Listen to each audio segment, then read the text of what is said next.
Fuchka ready. না এটা ইয়া নাই। আরে বেটা খাইতেই পারে না। নাও খাবার দাও। নাও বিসমিল্লাহ। জাল নাই, মারটার জাল দিছি।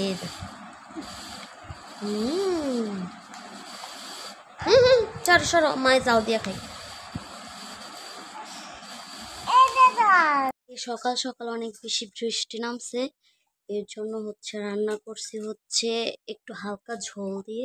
হালকা না, অনেকই বেশি ঝোল।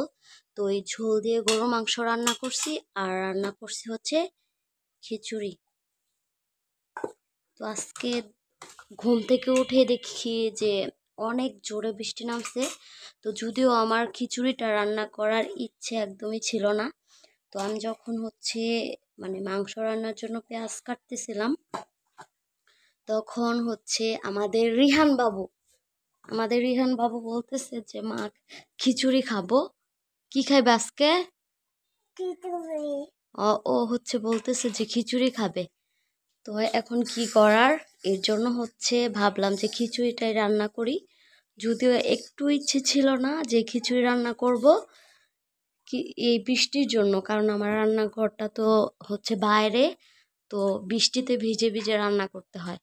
এর জন্য রান্নার একদম ইচ্ছে ছিল না। তো এই যে এই টুনটুনি পাখি বলতেছে যে ও সকালে খিচুড়ি খাবে, তো এর জন্য খিচুড়ি রান্না করে ফেললাম। খিচুড়ি আর মানে ঝোল দিয়ে গরুর মাংস। আর খিচুড়িটা রান্না করছি আমার মানে মার স্টাইলে, আমার মা এভাবে রান্না করে। আর এই খিচুড়িটা আমার অনেক বেশি ভালো লাগে। তো মার স্টাইলেই খিচুড়িটা রান্না করা হয়েছে। যে আর ঝোল দিয়ে গরুর মাংস আমার মা এভাবে রান্না করে, অনেক বেশি মজা হয়। জানি না আমারটা কেমন হবে, কিন্তু ট্রাই করলাম, দেখি কেমন হয়।